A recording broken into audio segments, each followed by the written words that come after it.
మార్పు ఏంటంటే కొత్తగా ప్రభుత్వం కానీ అదేవిధంగా పాలసీస్ కానీ సమాజంలో మార్పు కానీ ఇవన్నీ కావాలనేటువంటి ఉద్దేశంతో ప్రజలు తీర్పు ఇచ్చారు.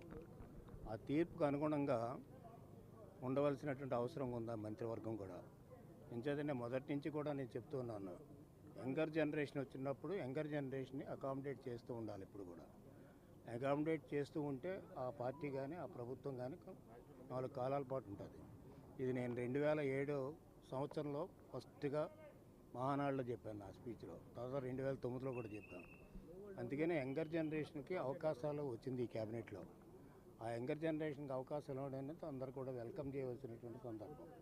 అంతేత ఈ యంగర్ జనరేషను కమిట్మెంట్ తోటి అదేవిధంగా ఒక చిత్తశుద్ధితోటి పనిచేయవలసినటువంటి బాధ్యత కూడా ఉంది. ఆనాడు నేను 29 సంవత్సరాలు ఉన్నప్పుడు ఎన్టీ రామారావు గారు మాకు అవకాశం ఇచ్చారు. సో చిత్తశుద్ధితోటి లాయల్టీతోటి